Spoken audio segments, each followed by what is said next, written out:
Lastly, I know that we've talked about the first law of thermodynamics so many times, you all are really anxious to hear about the second law of thermodynamics, so that's where we're going to start. The second law of thermodynamics is that the entropy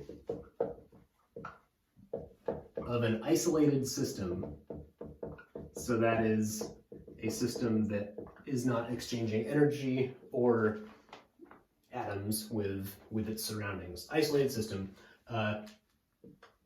will never decrease. So this is kind of like saying if we keep shaking the box, we're not going to end up with 50 heads again. And this is a statement of probability, but going against this is so improbable when you look at realistic numbers that this is taken as a law. Okay, so we can change the entropy of a system and increase or decrease it, though. We just have to have it not be isolated. So we can reduce the entropy of the system, or well, I should say we can change entropy of the system by one way to do it is by flowing heat in or out. So adding heat to a system in general tends to increase the entropy of the system because you're giving these atoms more energy and more possible states to be in. So we can decrease the entropy of a system by having heat flow out of it, which again in many cases tends to cool the system down and end up at a lower entropy state than we started. So like freezing, starting with a gas and condensing it and freezing it into a solid, right? That's something we can do. And the way we do that is by taking this gas and putting it in contact with something cold. So heat flows out of the gas into the cold thing and decreases the entropy of our gas. Forcing it to be in this solid state where all the atoms are lined up in little rows or something, not as random as a gas. It turns out this heat flow we can think of as carrying entropy with it. So heat into something carries entropy with it, heat out of something carries entropy with it out. And I guess I'll write that.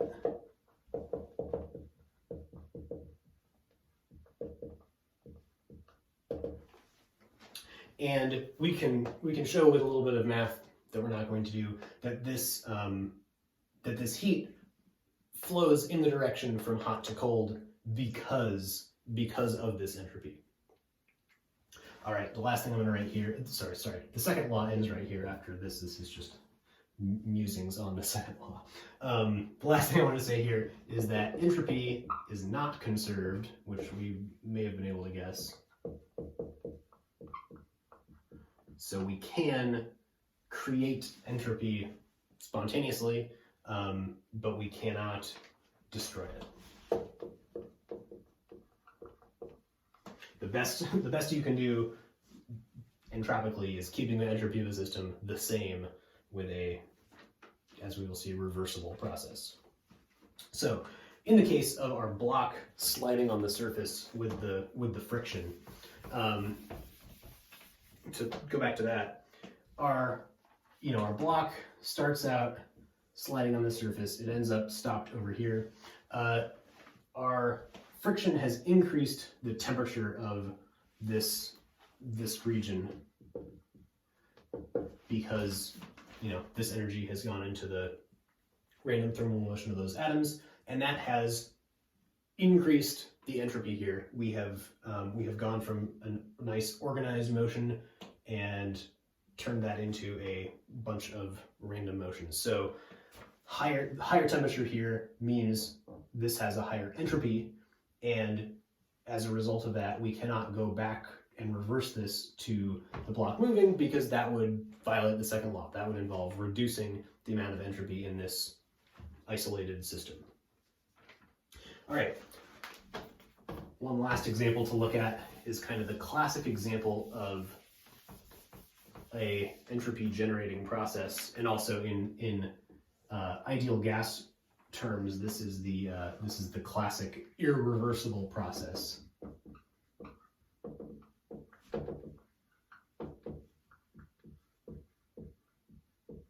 So this is called free expansion.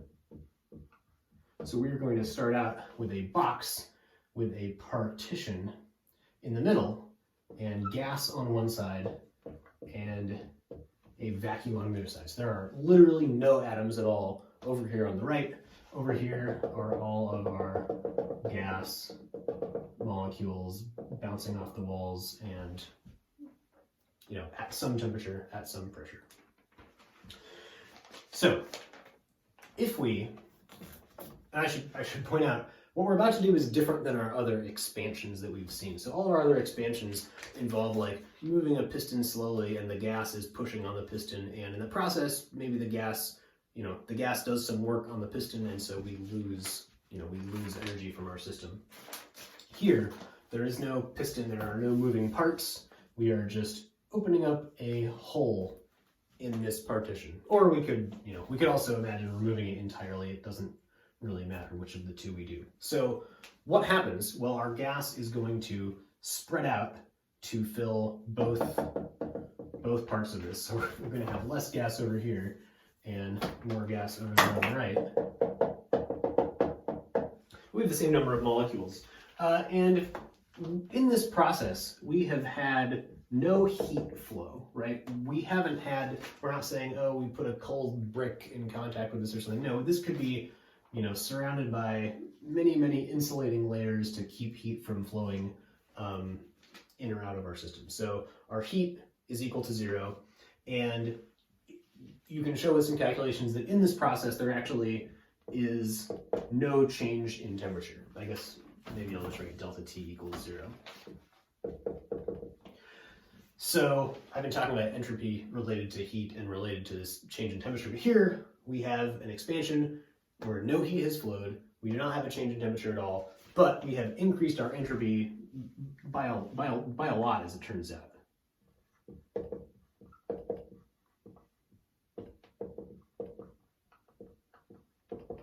And the entropy increased in a way that's pretty easy to see, I think, in terms of probabilities, right? So it is totally allowed by the first law of thermodynamics that we could end up with all of our molecules just on the left side of where the partition was, you know, some amount of time later, right? If we pull this partition out, the gas expands, we look away, we look back, there is nothing in the first law forbidding the gas from all being at this side, but these gas molecules are moving around randomly. It is very, very, very likely, very to the 50th power likely, that these gas molecules, at least some, if not exactly half, will be over here on the right side. So this state for this new partitionless thing is very, very unlikely. It has a much lower entropy than the gas spreading out to fill the chamber. So our entropy depends on things like heat and temperature, but it also depends on things like how much volume our system takes up. So if we increase the volume, that can also increase the entropy of our system. All right, so the last thing I want to talk about here is, again, about this word reversibility. So, and this was actually something that was stuck in my head when I first learned about this. So if we have this gas that is now filling both halves of our chamber, isn't it disingenuous to call this irreversible? Because I know I can get the gas back to where it started, right? I just take a piston on this side and I push it back to here, and then I can like put the partition back in and I've reversed it, right? Wrong.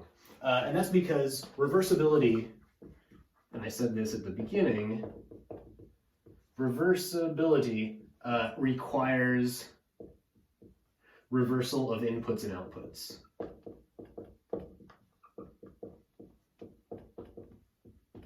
So compressing this with the piston, well, that's going to require work, right? That's going to require work as an input. that we did not get as an output from the free expansion. So that compressing it with the piston, yes, it gets us back to where we started, but the process is not the reverse of the process that we did. So that process, that free expansion, is irreversible.